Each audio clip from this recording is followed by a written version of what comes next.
नमस्कार साथियों, आप सभी का फिर से एक बार वेलकम है आपके अपने चैनल एजुटेक जीके में। और आज हम लेके आए हैं 11 सितंबर 2021 की बहुत important 10 important current affair. Exam में बहुत हेल्पफुल रहेंगे आपके लिए। चलिए शुरू करते हैं बिना टाइम वेस्ट किए। हाल ही में बीपीसीएल के नए अध्यक्ष के रूप में किसे नियुक्त किया गया है? तो बीपीसीएल के नए अध्यक्ष के रूप में अरुण कुमार सिंह जी को नियुक्त किया गया है। बीपीसीएल का फुल फॉर्म जानेंगे, Bharat petroleum corporation limited. Bharat petroleum corporation limited. अच्छा, ये किस टाइप की कंपनी? तो गवर्नमेंट ओन्ड कंपनी है, मतलब गवर्नमेंट के द्वारा ये चलाई जा रही है कंपनी। और किस चीज़ की कंपनी? तो ऑयल और गैस की कंपनी, ऑयल और गैस रिफाइनरी की कंपनी, ऑयल रिफाइनरी और गैस की कंपनी है ये। तो बीपीसीएल के नए अध्यक्ष के रूप में अरुण कुमार सिंह को नियुक्त किया गया है अध्यक्ष के रूप में। अच्छा, बीपीसीएल का हेडक्वार्टर जानेंगे, तो बीपीसीएल का हेडक्वार्टर है मुंबई में। बीपीसीएल का हेडक्वार्टर मुंबई। अब बीपीसीएल के दो लार्ज रिफाइनरी हैं जहाँ पर पेट्रोलियम को क्लियर किया जाता है, साफ़ किया जाता है, रिफाइन किया जाता है। तो इसके दो लार्ज रिफाइनरी कहाँ पर है? एक है कोच्चि में और एक है मुंबई। कोच्चि और मुंबई में दो इसकी लार्ज रिफाइनरी है। अच्छा, बीपीसीएल के बारे में एक फैक्ट और है कि जो फॉर्च्यून लिस्ट जारी की जाती है world biggest corporation, Fortune list जारी की जाती है वर्ल्ड बिगेस्ट कॉरपोरेशन में बीपीसीएल का 309वां रैंक आता है। 309वां रैंक आता है फॉर्च्यून लिस्ट में। अच्छा, बीपीसीएल के चेयरमैन और एमडी के बारे में जानेंगे, तो बीपीसीएल के चेयरमैन और एमडी हैं के पद्माकर।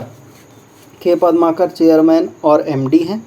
अच्छा, बीपीसीएल के प्रोडक्ट क्या होते हैं जानिए। Petroleum, natural gas, LNG, lubricant और पेट्रोकेमिकल। एक बार और बताते हैं, petroleum, natural gas, LNG, lubricant और पेट्रोकेमिकल।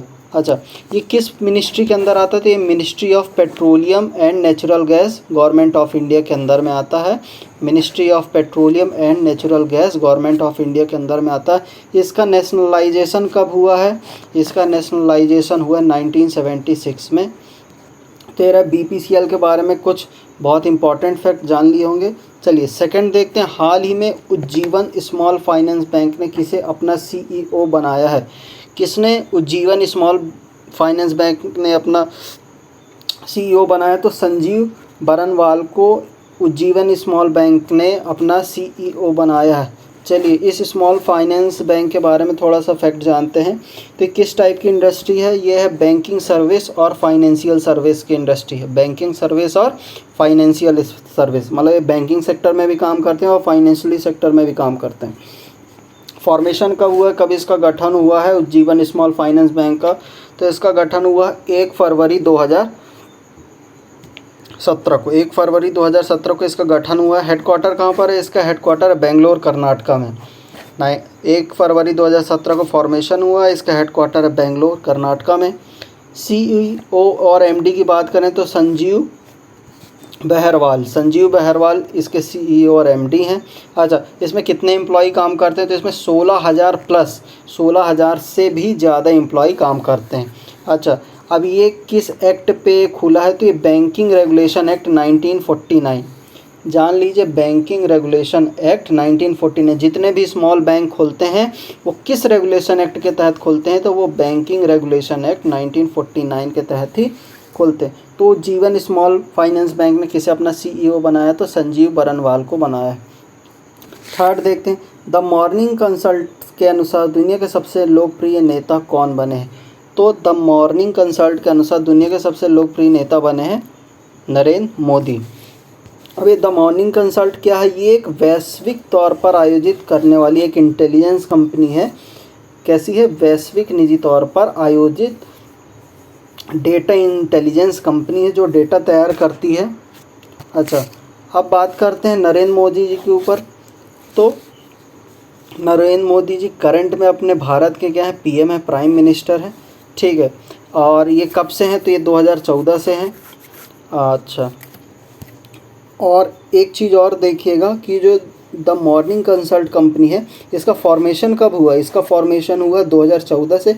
और इसके फाउंडर कौन है? इनके फाउंडर हैं माइकल रमलेट इसके फाउंडर हैं। सीईओ है काइल ड्रॉप इसके सीईओ हैं। प्रेसिडेंट है एलेक्स ड्यूलिन इसके प्रेसिडेंट हैं। सीईओ है काइल ड्रॉप और फाउंडर है माइकल रमलेट। चलिए अब बात करते हैं मोदी जी के बारे में। तो चौथे भारत के पीएम हैं, 14वें, मतलब 14th नंबर के पीएम हैं, 2014 से अभी तक हैं। और इससे पहले ये 2014 से पहले ये गुजरात के सीएम हुआ करते थे। गुजरात के सीएम कब से कब तक हैं? तो गुजरात के सीएम हैं 2001 से 2014 के बीच में गुजरात के सीएम रह चुके हैं। मेंबर ऑफ पार्लियामेंट हैं ये वाराणसी से, मेंबर ऑफ पार्लियामेंट है वाराणसी से। किस राजनीतिक पार्टी से बिलोंग करते हैं? तो ये बीजेपी से करते हैं। और साथ में ही में ये मेंबर हैं आरएसएस के। एक फैक्ट और जानते हैं, ये फर्स्ट पीएम है जो आज़ादी के बाद पैदा हुए हैं, मतलब 1947 के बाद पैदा होने वाले ऐसे पहले पीएम हैं, फर्स्ट पीएम जो कि आज़ादी के बाद पैदा हुए हैं। अच्छा, प्रेसिडेंट कौन है अभी? रामनाथ कोविंद। और वाइस प्रेसिडेंट है एम वेंकैया नायडू। चलिए देखते हैं हाल ही में 4 नंबर देखते हैं। हाल ही में किस देश ने विश्व का सबसे बड़ा CO2 कैप्चरिंग प्लांट शुरू किया है? तो विश्व का सबसे बड़ा CO2 capturing plant, CO2 capturing plant से समझिए क्या होता है। ये क्या होता है, हवा में जितनी भी CO2 रहती है उसको कैप्चर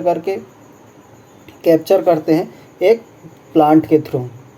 अच्छा, आइसलैंड, विश्व का सबसे बड़ा CO2 कैप्चरिंग प्लांट कहाँ शुरू किया गया है? तो आइसलैंड के बारे में जानते हैं। ये नॉर्थ अटलांटिक ओशियन का में है, नॉर्थ अटलांटिक ओशियन में है। और कहाँ पर है? ये यूरोप में है। अच्छा, अब यूरोप बहुत पॉपुलर कंट्री है, आप नाम सुने होंगे इसका। और इसकी कैपिटल क्या है? तो इसकी कैपिटल है रेयकजाविक इसकी कैपिटल है और सबसे बड़ी लार्जेस्ट सिटी है आइसलैंड की। अच्छा, और ऑफिशियल लैंग्वेज है इसकी आइसलैंडिक इसकी ऑफिशियल लैंग्वेज है। प्रेसिडेंट है गुआनी जोहानसेन इसके प्रेसिडेंट रह चुके हैं। 5th नंबर देखते हैं। हाल ही में जारी पुस्तक गीता गोविंद जयदेवा डिवाइन ओडिसी को किसने लिखा है? तो किसने लिखा? उत्पल बनर्जी ने गीता गोविंद जयदेवा डिवाइन ओडिसी को लिखा। अब गीता गोविंदा क्या है? गीता गोविंदा एक बुक है। और जयदेवा क्या है? जयदेवा पोएट हैं, ये 12th सेंचुरी के में पोएट रहे हैं, 12th सेंचुरी में पोएट रह चुके हैं। और गीता गोविंदा एक बुक है। हाल ही में यूनियन मिनिस्टर ऑफ कल्चर, कौन? यूनियन मिनिस्टर ऑफ कल्चर ने ये बुक लॉन्च की है। कौन थे union minister of culture? Shri Kishan Reddy Gangapuram कौन है? यूनियन मिनिस्टर ऑफ कल्चर, इन्होंने बुक लॉन्च करी है। अच्छा, और गीता गोविंद एक बुक का नाम था और जयदेवा पोएट थे 12th सेंचुरी में, याद रखिएगा। चलिए, हाल ही में किस राज्य सरकार ने राज्य से बाहर पढ़ने वालों को अधिवास प्रमाण पत्र जारी करने का निर्णय लिया है? तो छत्तीसगढ़ राज्य सरकार ने राज्य से बाहर पढ़ने वालों को अधिवास प्रमाण पत्र जारी करने का निर्णय लिया है। छत्तीसगढ़ के बारे में जानते हैं। छत्तीसगढ़ का गठन हुआ 1 नवंबर सन 2000 को। ये 9th largest state in India है, मतलब भारत का 9वां सबसे बड़ा राज्य है। इसकी पॉपुलेशन है, छत्तीसगढ़ की पॉपुलेशन है 3 करोड़। यहाँ का कैपिटल है रायपुर। 32 ज़िले इसके अंदर आते हैं। यहाँ के गवर्नर, छत्तीसगढ़ के गवर्नर है अनुसुईया उइके और सीएम है यहाँ के भूपेश बघेल। विधानसभा सीटें आती हैं यहाँ पर 90+1, राज्यसभा सीटें हैं 5 और लोकसभा सीटें हैं 11। अच्छा, और छत्तीसगढ़ का हाई कोर्ट कहाँ पड़ता है? तो ये पड़ता है बिलासपुर में। 7 नंबर देखते हैं। हाल ही में किस देश ने पृथ्वी अवलोकन ग्रह गाओफैन 5 O2 लॉन्च किया? गाओफैन 5 O2 लॉन्च, पृथ्वी अवलोकन ग्रह किस देश ने लॉन्च किया? तो चीन ने लॉन्च किया। चीन के बारे में थोड़ा सा जानते हैं। यहाँ की कैपिटल है बीजिंग। चीन का सबसे बड़ा शहर है शंघाई। यहाँ के प्रेसिडेंट है शी जिनपिंग और करेंसी है रिन मिनवी यहाँ की करेंसी है। प्रेसिडेंट है शी जिनपिंग। सबसे बड़ा शहर है शंघाई, कैपिटल है बीजिंग।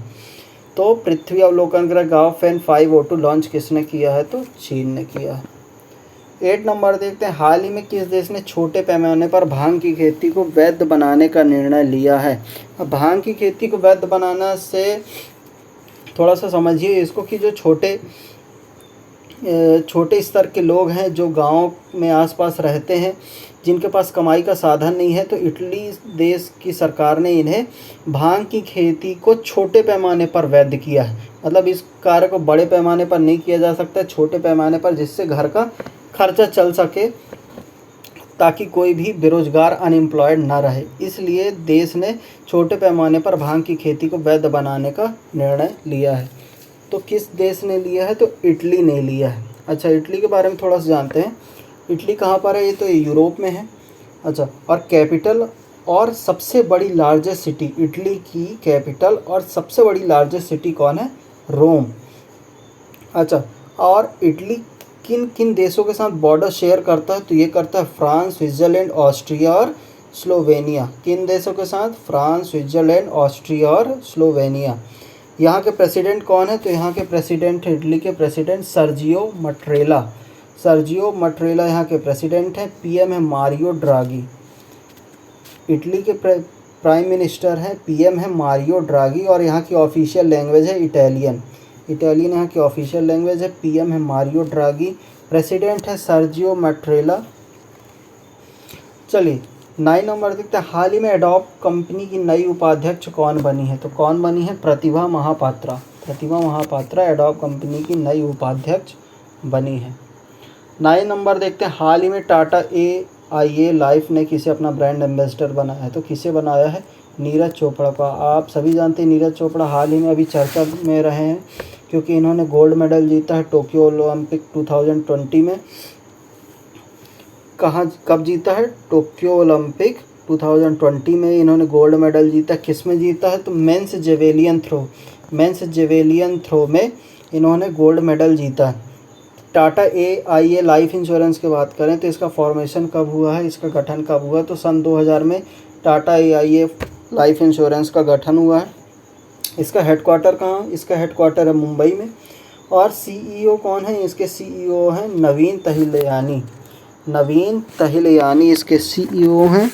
हेडक्वार्टर है मुंबई में। फॉर्मेशन हुआ है सन 2000 में। किस टाइप की कंपनी है? तो ये एक insurance company, Tata AIA life insurance company है।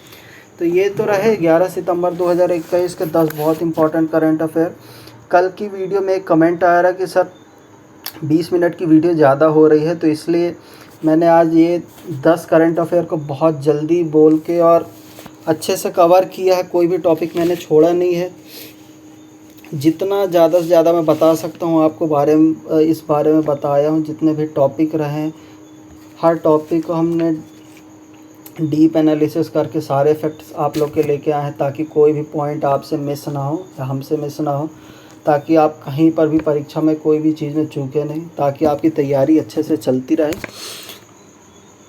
तो चलिए, अगर आपको वीडियो अच्छी लग रही तो बिल्कुल इससे आप तैयारी करिए, आगे तैयारी करिए। आगे आपके लिए वीडियो लाते रहेंगे हम।